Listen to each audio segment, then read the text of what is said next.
दर्शकों नमस्कार। आप सभी को हमारे चैनल पर स्वागत एवं अभिनंदन है। वीडियो देखने से पहले साथियों चैनल को सब्सक्राइब, लाइक तथा शेयर कर लीजिए।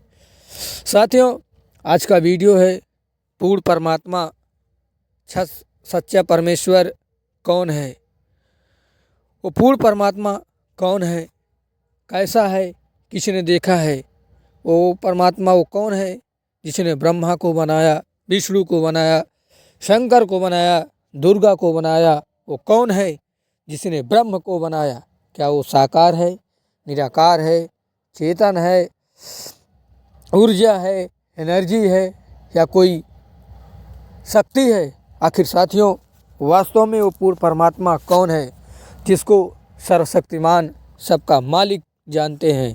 आइए देखते हैं साथियों आखिर इसमें सच्चाई क्या है। साथियों सबसे पहले ये आपको बता दूं कि परमात्मा निराकार, निर्गुण, चेतन ऐसा कुछ भी नहीं है। ये एक कल्पना है, जबकि हमारे पवित्र शास्त्र वेद गीता ये प्रमाणित करते हैं परमात्मा राजा के समान है, दर्शनीय है। वो इंसान को अपने जैसा ही बनाया है। पवित्र बाइबल, कुरान, गीता, वेद में स्पष्ट लिखा है कि परमात्मा इंसान को अपने जैसा बनाया है। उसका नाम है कबीर है, अल्लाहू अकबर है। साथियों परमात्मा निराकार, निर्गुण, चेतन ऐसा कुछ भी नहीं है। ये उन अज्ञानियों का, उन विद्वानों का अपनी कल्पना है, जबकि ये सच्चाई ऐसा कुछ नहीं है। किसी भी शास्त्र में कहीं नहीं लिखा है। केवल उन ऋषियों की अपनी कल्पना है जिनको परमात्मा न मिले। उन्होंने ऐसा कल्पना करके ऐसा सोचा कि परमात्मा निर्गुण है, निराकार है, चेतन है, उसको देखा नहीं जा सकता, उसकी कल्पना की नहीं जा सकती, वो खुली आँखों से देखा नहीं जा सकता, वो किसी के सामने प्रत्यक्ष नहीं हो सकता। ये सारे के सारे साथियों उनकी अपनी कल्पना है, जबकि ये बिल्कुल सत्य नहीं बल्कि असत्य है। साथियों सत्य ये है परमात्मा मनुष्य सदृश है, राजा के समान है। इसीलिए तो उसने ब्रह्मा, विष्णु, महेश, दुर्गा, ब्रह्म, जीव, चराचर, जल, पानी, वायु, नीर, आकाश जितनी भी चीज़ें हैं ब्रह्मांड में वो सारे के सारे परमात्मा ने बनाया। इसका प्रमाण आपके साथ स्वयं है। साकार से ही किसी चीज़ की उत्पत्ति होती है, किसी चीज़ की पैदा होती है। निराकार से कुछ पैदा नहीं होता। निराकार निर्गुण से कोई मतलब नहीं, उसका कोई अस्तित्व नहीं है, बस उनकी कल्पना है। उन्होंने परमात्मा को नहीं जाना, नहीं समझा, इसलिए परमात्मा को उन्होंने निराकार, निर्गुण बताया।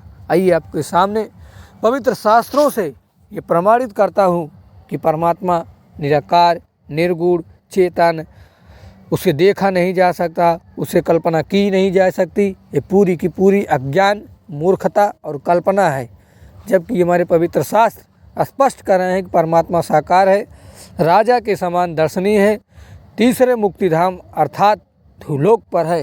देखिए पूरा वीडियो, आपको अच्छा लगेगा। अच्छा ही नहीं आपके पैरों तले ज़मीन खिसक जाएगी कि आज तक आपको केवल मूर्ख और अंधविश्वास और पाखंड फैलाया जा रहा था। आपको मूर्ख बनाया जा रहा था कि परमात्मा निर्गुण, निराकार, चेतन, अदर्शनीय है, जबकि परमात्मा हमारे पवित्र वेद, पवित्र गीता कह रही है कि परमात्मा साकार है, राजा के समान है। देखिए पूरा वीडियो अच्छा लगे लाइक कीजिए। देखिए पूरा।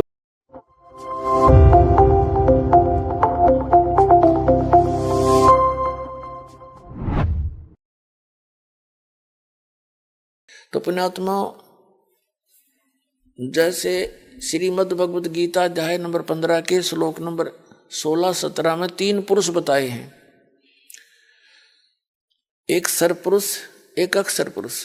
सरपुरुष तो ये ब्रह्म है, 21 ब्रह्मांड का स्वामी है, बस इतना ही भगवान है, इतना ही प्रभु है यो।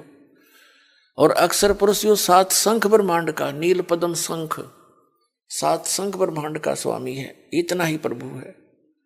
और वो तीसरे नंबर का जो गीता अध्याय नंबर 8 के श्लोक नंबर 1 में अर्जुन ने पूछा कि आप जी ने 7वें अध्याय के 29वें श्लोक में जिस तत्ब्रह्म के बारे में जानकारी दी है, वो तत्ब्रह्म कौन है, क्या है, उसके बारे में 8वें अध्याय के तीसरे श्लोक में गीता जी में गीता ज्ञानदाता कहता है कि वो परम अक्षर ब्रह्म है।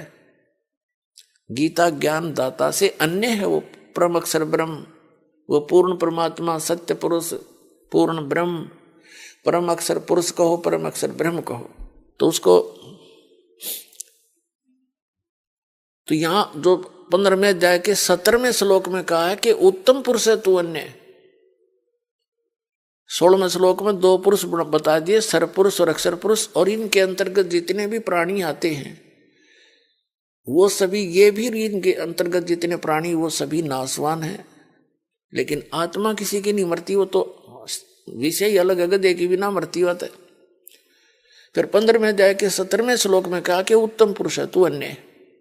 वो श्रेष्ठ भगवान, उत्तम श्रेष्ठ पुरुष माने परमात्मा यानी परम अक्षर पुरुष, वो तो इन दोनों से अन्य है और वही तीनों लोकों में प्रवेश करके सबका धारण पोषण करता है, वो अविनाशी परमात्मा। अब जैसे गीता अध्याय नंबर 15 के श्लोक नंबर 1 में बताया कि ऊर्ध्व मूलम अधः शाखम, ऊपर को जड़ वाला, नीचे को तीनों गुण रूपी शाखा वाला, ये उल्टा लटका हुआ संसार रूपी पीपल का वृक्ष जानो एक उदाहरण रूप में।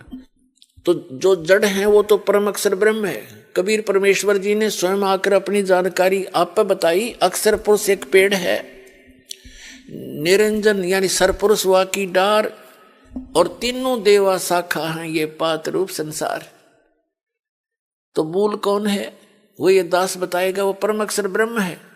अक्षर पुरुष तो तना है, समझो वृक्ष, जमीन से बाहर जो दिखाई देता है जितना भी वो वृक्ष कहलाता है। तो वृक्ष के फिर भाग हैं, अलग अलग विभाग हैं। नीचे तना है वो तो अक्षर पुरुष समझो, फिर उससे एक मोटी डार निकली है वो सरपुरुष समझो, ये ज्योति निरंजन काल। उसकी 3 शाखाएं हों वृक्ष की, यानी रजगुण ब्रह्मा, सतगुण विष्णु, तमगुण शिवजी रूपी इसकी ब्रांच है, और पात रूप संसार। और जो जमीन के अंदर गुप्त है, प्रोक्ष है, वो जड़ है, और जड़ से ही सबको आहार मिलता है। पूरे पेड़ को जड़ से सी खुराक मिलती है, वही सबका धारण पोषण करने वाला है। तो गीता अध्याय नंबर 15 के श्लोक नंबर 17 में कहा कि उत्तम पुरुष तु अन्य परमात्मा इति उदाहरते। ये लोग तेरे में आविष्य विवर्ती, वो तीनों लोकों में प्रवेश करके सबका धारण पोषण वही करता है, वो वास्तव में अविनाशी परमात्मा है। तो पुण्यात्मा ये एग्जाम्पल बहुत गजब का है। उल्टे लटके हुए संसार रूपी वृक्ष का जड़ से ही पूरे विश्व को, यानी पूर्ण परमात्मा से ही पूरे विश्व को सब कुछ मिल रहा है। जो भी आपका वर्क डन है वो भी वहीं से मिल रहा है। अब जैसे कोई नौकरी करता है गवर्नमेंट की, वहां उसने दिहाड़ी करी, उसकी तनख्वाह बनी, कैशियर के पास आ गई, ट्रेजरी में आ गई, उसने दे दी उठा के, आपका वर्क डन था। अगर आपने नौकरी ना कर रखी हो, हाजिरी ना लग रही हो, तो कैशियर ना दे चवन्नी। तो ये भगवान तो कैशियर समझ लो, ब्रह्मा विष्णु महेश्वर उस परम पिता के।